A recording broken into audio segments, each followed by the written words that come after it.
kilos protesta. Mga alaala ng batas militar, sinariwa ng ilang Pinoy sa paggunita ng ika-39 na anibersaryo ng martial law sa Pilipinas. Mas mahabang gabi at paglamig ng simoy ng hangin, asahan na raw sa mga susunod na araw ayon sa Pag-asa.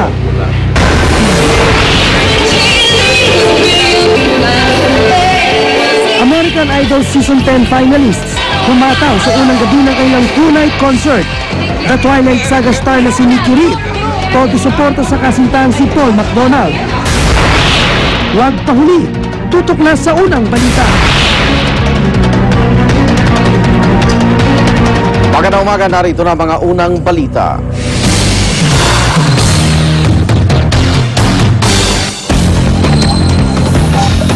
Love triangle at tinaanggulo ng mga pulis na nangyaring pamamaril sa isang mall sa Pampanga. Dahil isang 13 anyos sa binatilyo sa umunoy karelasyong 16 anyos na lalaki. Inaalam na rin ng mga otoridad kung paano na ipasok ang baril sa mall. Narito ang report. Mag-alas 12 ng tanghali, bulabog ang mga mamimili sa may Building 3 ng SM City, Pampanga nang biglang umalingongaw ang magkasunod na putok ng baril. Kinumpirma ng pulisya na nagkaroon ng pamamaril sa loob ng mall. 2 menor de edad ang sugatan at parehong may tama sa ulo. Ayon sa mga testigo, nakaupo ang dalawa sa bahagi ng Building 3 nang biglang marinig ang 2 putok ng baril.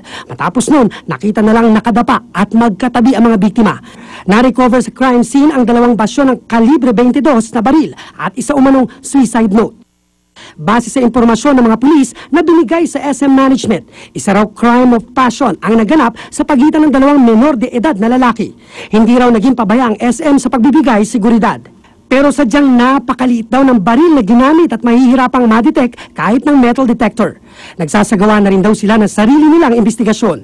Sa inisyal na investigasyon naman ng Pampanga Police, lumalabas sa planado ang nangyaring pamamaril sa mall. Matapos makita ang suicide note na ito malapit sa 13 taong gulang na lalaki na may tama ng baril sa kanang sentido. Tingin ng mga pulis, ang teenager na ito ang bumaril sa kasama niya at saka nagbaril sa sarili. Sa suicide note, ipinaalam ng bata ang impormasyon sa pamilya niya sakaling mamatay na raw siya. Humingi rin siya ng paumanhin sa magulang ng kasama niya. Sabi ng pulis, may tonong pag-ibig, love triangle at matinding selos ang suicide note. Ipakikita raw ang sulat sa magulang ng biktima para kilalanin kung sulat kamay nga ito ng kanilang anak. Para sa unang balita, Cesar Apolinario reporting. Matapos ang magkasunod na insidente ng pamamaril sa loob ng mga mall, higpitan na ng PNP ang mga siwa sa mga security guard, lalo na yung mga nagbabanday po sa mall. Kaugnay ng balitang yan, mausap natin live sa studio si Police Senior Superintendent Buenaventura Viray, Deputy Chief ng PNP Supervisory Office for Security and Investigation Agencies. Senior Superintendent Viray, good morning po. Magandang umaga po, Igan, at sa mga tagapanood ng unang hirit. May mga initial na info na kayo, Superintendent, kung paano po naipasok yung 22 caliber ba? Mahirap ba talagang ma-detect yan ng mga security?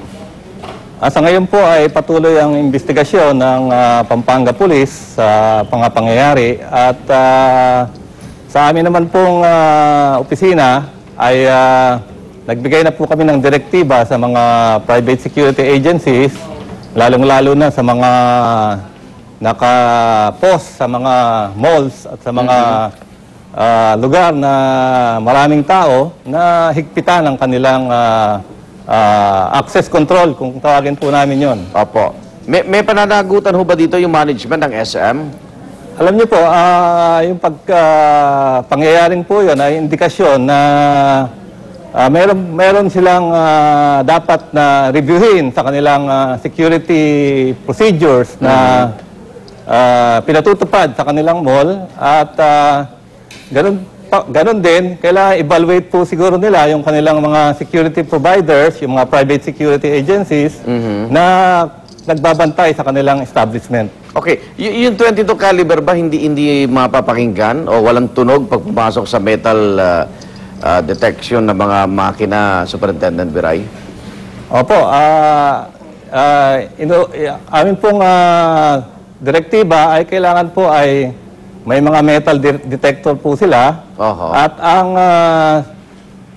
security system ay dapat ay magdagdag po sila. Yung pong security system katulad ng mga electronic access door, Oo. na lalo pang magpapatibay sa security po ng mga malls.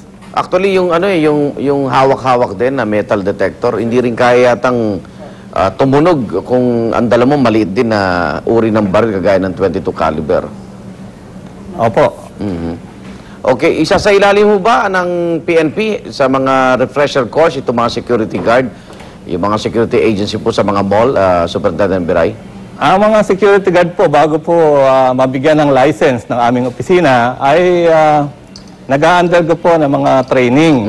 Maliban pa dun sa kanilang training na kinukondak po ng kanilang kliyente, lalo na sa mga malls, yung pong SM, nagkukondak din po yan ng training. Ganun pa man ay amin pong re-reviewin ang aming mga program of instruction na ibinibigay ng mga private security training institution upang lalo pa nating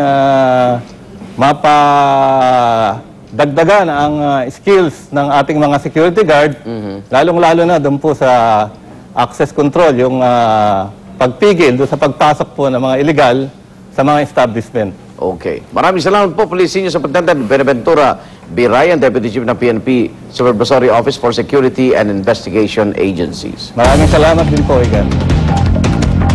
Panukalang nagbabawal naman sa paggamit ng planking o pagdapa sa kalye sa mga kilos protesta, isinusulong ng isang kongresista.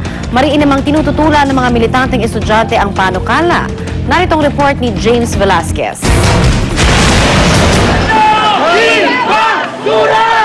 Sa pamamagitan ng pagdapa sa Espanya Boulevard sa Maynila, ipinakita ng mga militanteng ito ang pakikisa sa tigil pasada ng piston. Planking ang tawag sa pagdapang ito sa kalsada. Una nakilala bilang isang forma ng libangan na pinaniniwalaan nagsimula sa England kung saan ang mga plankers dadapa kung saan-saan at magpapakuha ng litrato bago i-post sa isang networking site. Pero dahil nagagamit na rin ito sa mga protesta, gusto na itong ipagbawal ni Quezon City Representative Winnie Castelo. Sa ilalim ng isinusulong niyang Anti-Planking Act of 2011, inaatasan ng DepEd at SHED na gumawa ng Code of Student Conduct kung saan nakapaloob ang pagbabawal sa planking bilang paraan ng protesta ng mga estudyante. I-avoid sila sa pangamba sapagkat napakadelikado naman po na ihanay natin ang ating mga katawan sa kalye. Pangalawa, ito rin po ay isang paraan para mag-disrupt ng general public. So, nararapat lamang ho siguro na i-contain po natin ho sila. Ang ilang militante nagpahayag agad ng pagtutol sa panukala, kabilang ang League of Filipino Students na nagsagawa ng planking. We maintain that it is within free expression and free speech. No? And if it is within free speech, no law can be broken. Pero hindi pa man ito isinabatas, ang mismong Manila Police District na nalusutan ng mga nagplank protest, maghihigpit na raw. At hindi lang ito sa mga nagpoprotesta, kundi pati na sa mga nagpa-planking bilang libangan. Mapangarap daw kasi ito hindi lang sa planker kundi pati na sa ibang pedestrian at motorista. Kaya naman umalma rin ang mga nakilala kong planker sa Santa Mesa sa Maynila. Nakaka-enjoy po kasi yung planking, lalo na pagka kinukunan ka ng picture tapos nakikita mo, lalo na pagka magkakasama kayong magkakabarkada. Kung delikado, di na tutuloy. Kung okay naman, okay naman po sa amin eh. Dahil nakahihiligan na ng dumaraming kabataan, tanong ng grupong bayan, di raw ba't mas mainam na ito na ang gamitin forma ng mga protesta? Kaya planking yung ginamit. Bago kasi ito sa paningin lahat at ito yung pinakamabilis sa tingin namin na makakakuha ng atensyon ng mga kapatid nating mamamayan. At syempre ng atensyon ng gobyerno, pinakamatagal na 1 minuto at ang maiksi nito ay 30 seconds. Sa tingin namin, hindi ito dangerous. Para sa unang balita, James Velasquez, reporting. Ang malalimang pagbusisi sa issue ng anti-planking bill, abangan mamaya sa Talakayan with Igan. Samantala mga kapuso, 75 araw na lang at Pasko na. At ayon po sa Pag-asa, ihanda na ang mga jacket dahil magsisimula na raw ang mas mahabang gabi at paglamig ng simoy ng hangin. Naritong report ni Tina Panganiban Perez.